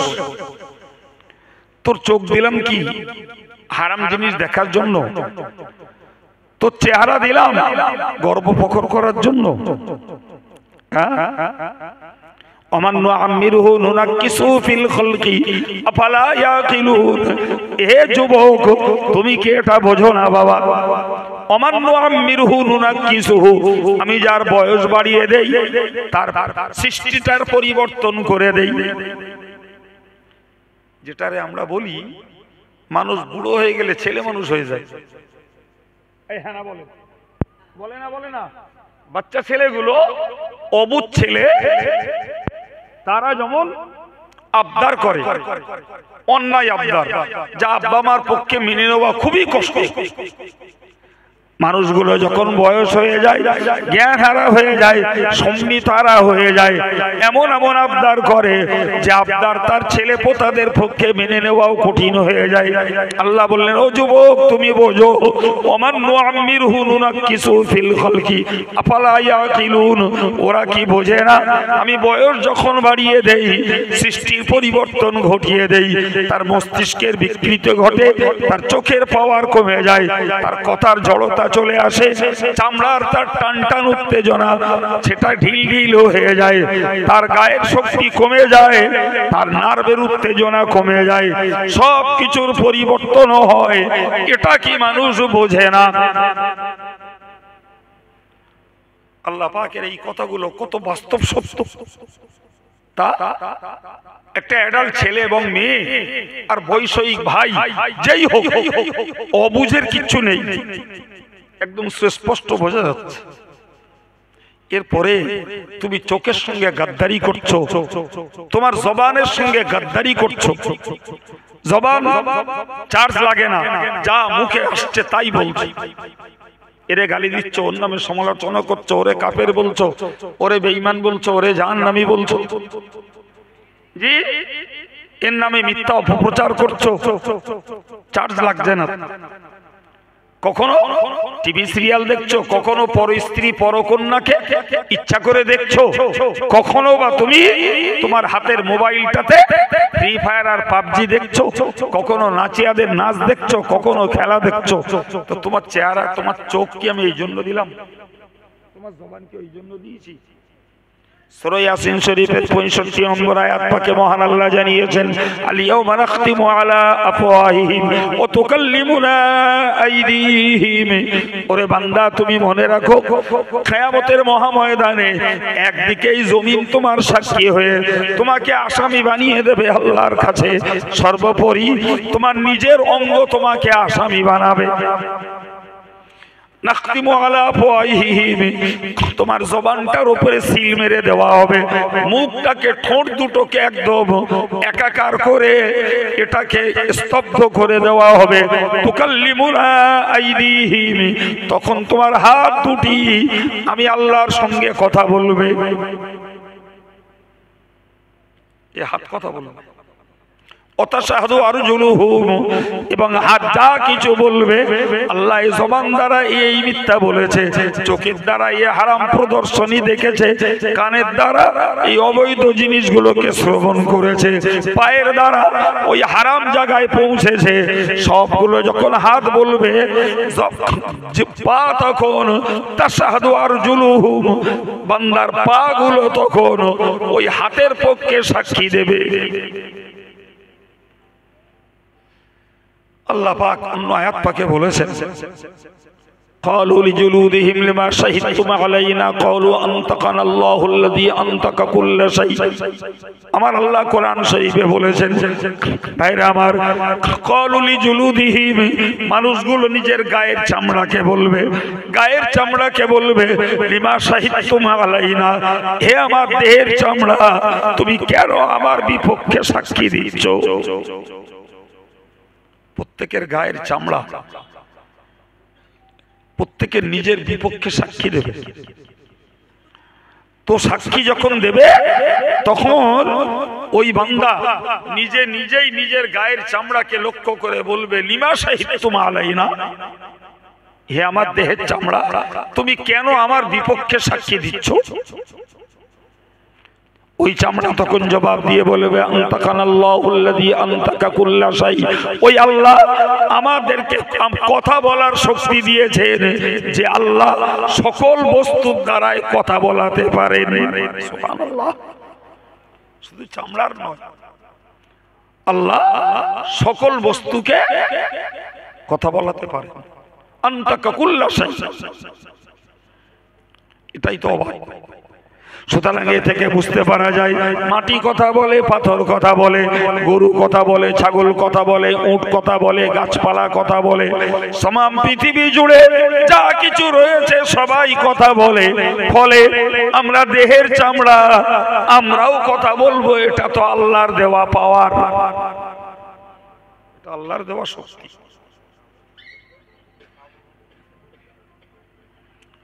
এ যুবক ছেলে বাবা, এ পর্দার মায়েরা, কথাগুলো আমি শুরু থেকে বলছি, কোরআন থেকে।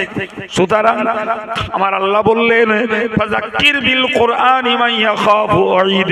আমার আল্লাহ নবীকে বলেছিলেন, ওগো নবী, তুমি কোরআন দ্বারা উপদেশ দাও, কোরআন দ্বারা মানুষকে নসিহত করো, কোরআন দ্বারা মানুষকে সতর্ক করো। যে লোকটার ভিতরে আল্লাহর দেখানো আযাবের ভয় রয়েছে, নিশ্চিত কোরআন নসিহত তার জন্য কার্যকর হবে। কোরআনের নসিহত তার জন্য উপকারে আসবে। কোরআন দ্বারা উপদেশ দাও। সম্মানিত ভাইরা আমার, তো আমরা এ পর্যন্ত কথা শুনলাম।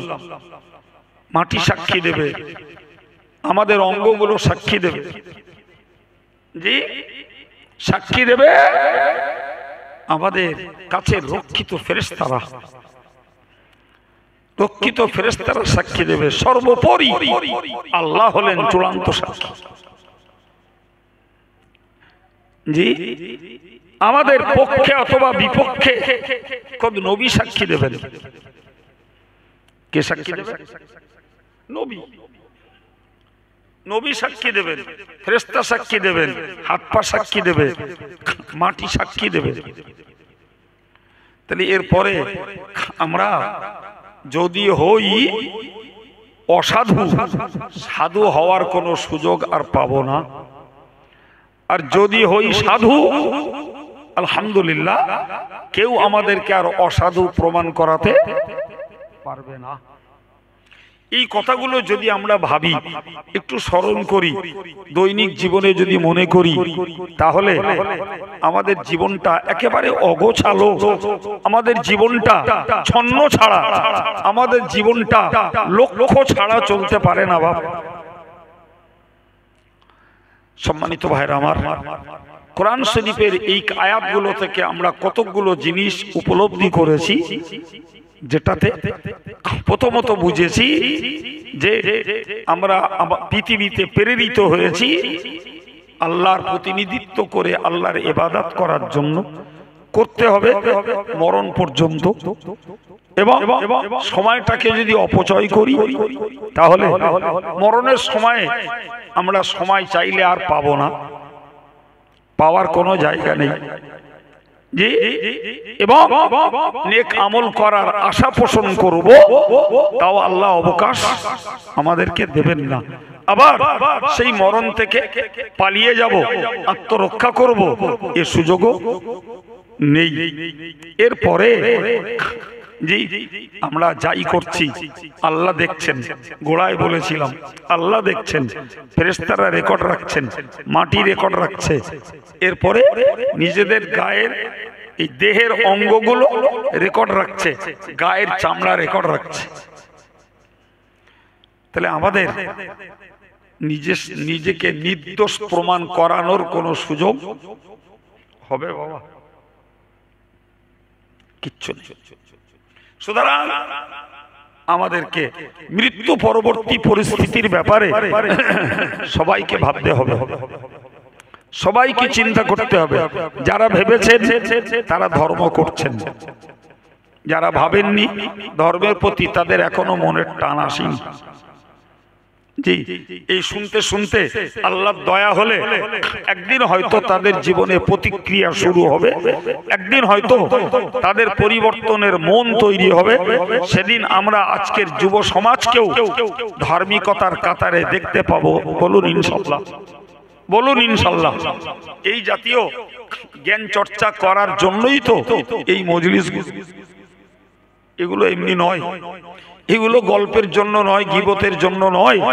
এই মজলিসগুলো তো মানুষের ভিতরে একটা মননশীলতা তৈরি করার জন্য। সম্মানিত ভাইরা আমার, ফলে মরণ থেকে রক্ষে আমাদের নেই, মরণ আমাদের হবেই হবে। জি, মরণ যখন হবে ইসলামী পদ্ধতি অনুযায়ী গোসল দিয়ে, কাফন পরিয়ে, জানাজা পড়ে দাফন করা হবে। নবী বলেছেন, মান মাতা ফাকাদ কামাত কিয়ামাতুহু, যার যখন মরণ হয় তখনই তার কিয়ামত শুরু হয়ে যায়। যার যখন মরণ তার কিয়ামত তখন শুরু। জি, এটাকে বলতে পারা যায় কিয়ামতের সগরা, অর্থাৎ ছোট কিয়ামত। কারণ তার মরণ পরে ফেরেশতারা কবরে তুলবেন, তাকে প্রশ্ন করবেন, আর আরেকটা উঠাবেন যেদিন পৃথিবী ধ্বংস হবে। যেদিন পৃথিবী ধ্বংস হবে, এই কবরে মধ্য জগতে আমরা একটা পিরিয়ড ধরে থাকবো। যারা পূর্বে মারা গেছেন তারা কবরে রয়েছেন, যারা পরে মারা যাবেন তারাও কিয়ামত পর্যন্ত কবরে থাকবেন। এখানে একটা ছোট্ট জিনিস জেনে রাখা দরকার, সেটা হলো যে আমরা শুনেছি হাদিস অনুযায়ী যে কবরে শাস্তি হবে। তাহলে যারা এখান থেকে 5000 বছর আগে মারা গেছে তারা শাস্তি পাচ্ছে, আর কিয়ামতের আগে যারা 500 বছর আগে যারা মারা যাবে তারা 500 বছর শাস্তি পাবে। আগের গুলো 5000, 7000, 8000, 10000 বছর ধরে শাস্তি পেল। কথা বলেন? তাহলে তো এ থেকে পিরিয়ড অনুযায়ী বোঝা যায় যে কারোর শাস্তি বেশি হবে, কারোর শাস্তি কম হবে। এর একটা ছোট্ট জবাব মনে রাখুন।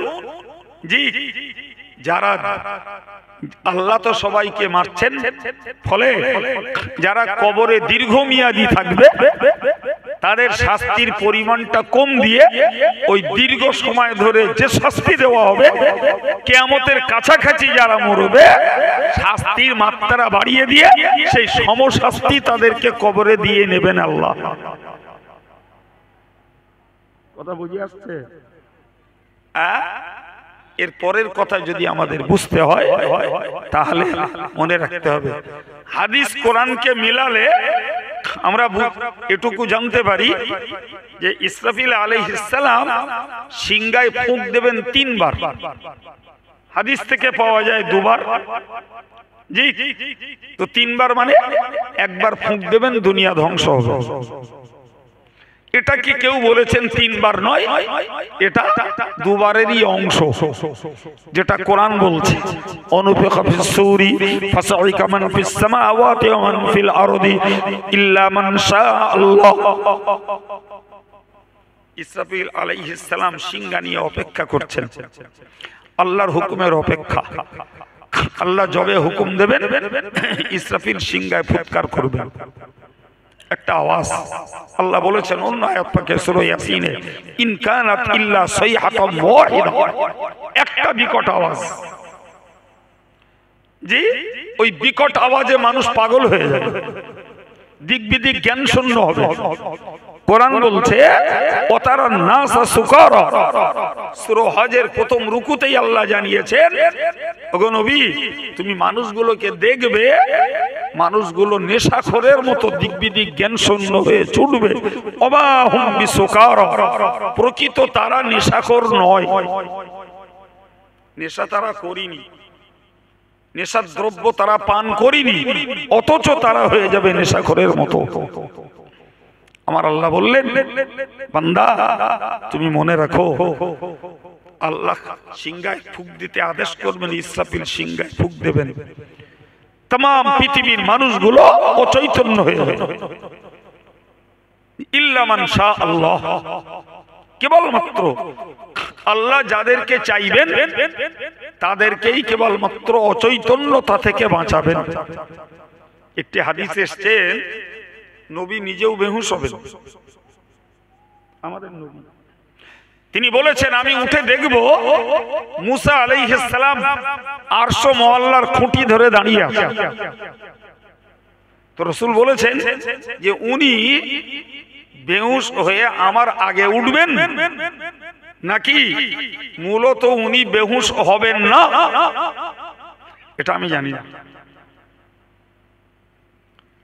এরপরে বলেছেন সুম্মা নুফিখা ফীহি উখরা ফাইযা হুম কিয়ামুন ইয়ানজুরুন, এরপরে যখন দ্বিতীয়বার ইসরাফিল সিংহা ফুৎকার করবেন সকল মানুষগুলো জাগ্রত হবে এবং সবাই একে অপরের দিকে দেখতে দেখতে সবাই দণ্ডায়মান হয়ে যাবে। কোরআনের বক্তব্য, কোরআনের বক্তব্য, সবাই দণ্ডায়মান হয়ে যাবে একে অপরের দিকে দেখতে দেখতে। এখন তো বিচারের পালা শুরু, বিচারের পালা শুরু, কিয়ামতের ময়দানে একত্রিত হবে। হাদিস শরীফে নবী বলেছেন কিয়ামতের দিনের চূড়ান্ত লক্ষণ হলো, হুজুর বলেছেন তাখরুজুন নারু মিনাল মাশরিকি ওয়া তাসুকু ইলাল মাগরিবি, গোটা পূব আকাশ জুড়ে একটি আগুন প্রকাশ পাবে আর ওই আগুনটা মানুষদেরকে তাড়িয়ে নিয়ে নিয়ে নিয়ে নিয়ে হাসরের ময়দানে হাজির করিয়ে দেবে। যে হাসরের চিত্র আমরা ওয়াজ নসিহতে শুনেছি, হাদিস শরীফে স্পষ্টত বর্ণিত রয়েছে। রাসূল বলেছেন আনা সাইয়্যিদুন নাসি ইয়াউমাল কিয়ামah, আমি কিয়ামতের দিনে সকল মানব জাতির লিডার হব। সুবহানাল্লাহ। ইয়াজমাউল্লাহুন নাসাল আউয়ালিনা ওয়াল আখিরিন, আল্লাহ পাক পূর্ব এবং পরের সকল মানুষকে একত্রিত করবেন এবং কিয়ামতের দিনের যে চিত্র তৈরি হবে লা ইউতিকুনা ওয়ালা ইয়াতাহাম্মালুন, দুনিয়ার মানুষগুলো সেই অবস্থা সহ্য করার ক্ষমতাও রাখবে না, কিন্তু যাওয়ারও কোনো জায়গা নেই, ফলে বরদাস্ত করতে পারবে না।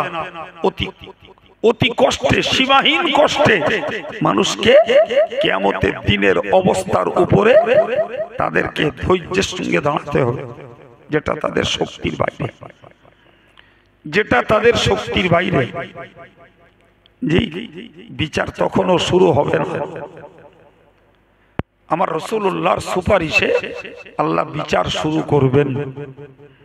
সম্মানিত ভাইরা, দুনিয়ার মানুষগুলো যদি একটা কথা ভাবতো যে সেদিন জলিলুল কদর নবীরা পর্যন্ত নফসি নফসি করবে, আমার নিজের চিন্তা, আমার উপায় কি হবে। আচ্ছা, এই যদি হয় নবীর চিন্তা, তাহলে কোথায় নবীর উম্মতের পীর সাহেব, আলেম সাহেব, মুফতি সাহেব, মৌলানা সাহেব, হাফেজ সাহেব, হাজি সাহেব, সাধারণ জনগণ, এদের পরিস্থিতি কোথায়? এদের পরিস্থিতি কোথায়? এই একটা কথা যদি মানুষ শুধু ভাবে যে কিয়ামতের দিনে নবীরাও নফসি নফসি করবে, নফসি নফসির মানে হলো আমার উপায় কি হবে, এই ভাবনা, এই ভয়, এই ত্রাস যদি খোদ নবীর মধ্যে থাকে, তাহলে আমাদের অবস্থাটা এর থেকেও কত সঙ্গীন হবে। এই কথাটুকু যদি মানুষ ভাবে, তাহলে মানুষের জীবনের পরিবর্তন আনতে পারবে এবং মানুষ যারা আমলে রয়েছে তারা আমলের উপরে কায়েম থাকতে পারবে। আর যদি শোনা কথা শুনলাম পরে ভুলে গেলাম, তাহলে মানুষের জীবনে স্বাভাবিকভাবে পরিবর্তন আশা করাও কঠিন। ঠিক না ভুল বাবা? জি, তো আমি আলোচনা আর বাড়াতে পারছি না। আমি আমার যে অভ্যাস, উঠেছি, আলোচনা শুরু করেছি, যতক্ষণ সময় দেওয়ার মতো ছিল দিয়ে ফেলেছি। বিদায় নিতে যাব, যে পর্যন্তই আল্লাহ শুনিয়েছেন। আমি শেষ কথা বলেছি যে নবীরা যদি নফসি নফসি করে, আমাদের উপায় কি হবে, এই কথাটা মাথায় রেখে যদি আমরা একটু কান্নাকাটি করি, আমরা একটু আল্লাহমুখ হই, আল্লাহমুখ যারা আছেন তারা যদি আরো একটু আমাদের নেক আমল বাড়াই, গোনা থেকে দৈনিক যদি আল্লাহর কাছে ক্ষমা চাই, হয়তোবা আমাদের এই দুর্দশাগ্রস্ত মনের দিকে তাকিয়ে আল্লাহ মেহেরবানি করবেন। তাছাড়া আমরা চারিদিকার ভুলে বেষ্টিত এই জীবন নিয়ে আল্লাহ পাকের কাছে আমরা নিষ্কলুষ ভাবে রক্ষে পাবো, এ কথা ভাবার কোনো জায়গা নেই বাবা। আল্লাহ বুঝ দেন, বলুন আমিন। সম্মানিত ভাইরা আমার, আমাদের সংগঠনের প্রায় মাদ্রাসাগুলোর জলসা হয়ে গেছে। সামনে আমাদের দুটো জলসা বাকি, একটি 12ই ফাল্গুন সেই চাঁপাপুকুর স্টেশনের নিচেই গোরাতলা মাদ্রাসা, আরেকটি উল্লেখযোগ্য প্রতিষ্ঠান জামিয়া রহমানিয়ার, সবার সামনে বাকি। তো আমাদের সংগঠনের আলেমেরা আমরা জামিয়ার প্রচার দিতে থাকি। রাজবিড়িয়ার মানুষের কাছে প্রচার দেওয়ার প্রয়োজন হয় না, তবু না দিলেও মন খোঁড়ে, তাই খাদেম হিসাবে স্মরণ করিয়ে দিচ্ছি। জামিয়া রহমানিয়াতে সবাইকে দাওয়াত, সঙ্গে দুটো দাবি। প্রতি বছর জামিয়ার ইসাল সাহেবের আগে 20 টাকার 10 টাকার কুপন ছাড়ি আর বিল ছাড়ি। বিলটা আমার কাছে এখনো এসে পৌঁছায়নি। জি, কুপন 20 টাকার 10 টাকার আছে। যারা নেন যদি একটু নিয়ে রাখেন, তাহলে আমার পক্ষে পরবর্তীতে পৌঁছে দেওয়ার হেডেকটা থাকে না, গাড়িতে আছে। জি, সেই কালেকশন পরে করবেন, জামিয়ায় জমা দিলে চলবে। আর আপনারা শুনছেন আমরা জামিয়ার সদস্য বাড়ানোর জন্য চেষ্টা করছিলাম, তো জামিয়ার নতুন করে ফর্ম তৈরি করেছে। 25টা করে পাতার একটা করে ফর্ম আছে।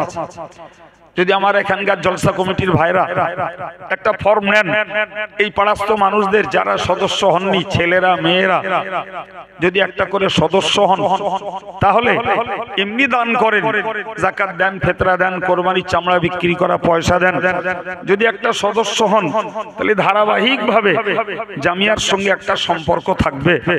ইসাল সাহেবের দাওয়াত পত্র পাবেন, যাবেন। আমাদের অনলাইন সিস্টেমটা চালু হয়ে গেলে তখন পয়সা শোধ করতে জামিয়ায় যে কম্পিউটারের সামনে আর ভিড় ঠেলতে হবে না। এখানে যিনি এজেন্ট হবেন, আমার ডাক্তারবাবুকে বলা আছে, ডাক্তারবাবু খাদিজার এজেন্ট হয়ে আছেন, জামিয়ারও এজেন্ট, তিনি আমার সঙ্গে কথা হয়ে আছে। তার কাছেও পয়সা দিলে এখানে বসে মারবে, জামিয়ার ফান্ডে ঢুকে যাবে। জি অ্যাকাউন্টে ঢুকবে।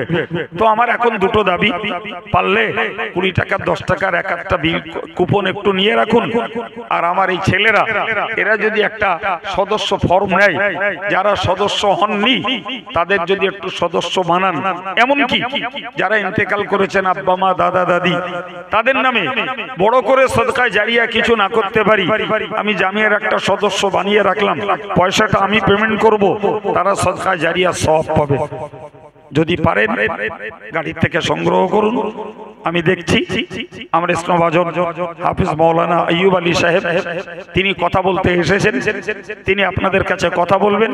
কর্তৃপক্ষের পরবর্তী বক্তা রয়েছেন ফুরফুরা শরীফে পীরজাদা হযরত মাওলানা আসিম বিল্লাহ সিদ্দিকী সাহেব বলে আমি শুনছিলাম, সম্ভবত ঘন্টা খানিকের মধ্যেই তিনি ঢুকবেন। সুতরাং যদি বিল কুপন নিতে বা কেউ সদস্য ফরম নিতে ওঠেন, আবার এসে বসে পড়ুন। যদিও গ্রামের ছেলে, তবুও তো সে কোরআন হাদিসের কথা বলবে, অন্য কথা তার বলবে না। তার কথাগুলো আপনাদেরকে শোনার জন্য আমি দাবি রেখে দিয়ে ফুরফুরা শরীফের পীরজাদা হুজুরের শোনার আমন্ত্রণ জানিয়ে বিদায় নিচ্ছি। ওমা আলাইনা ইল্লাল বালাগ। আসসালামু আলাইকুম। প্রাণ খুলে দরুদ।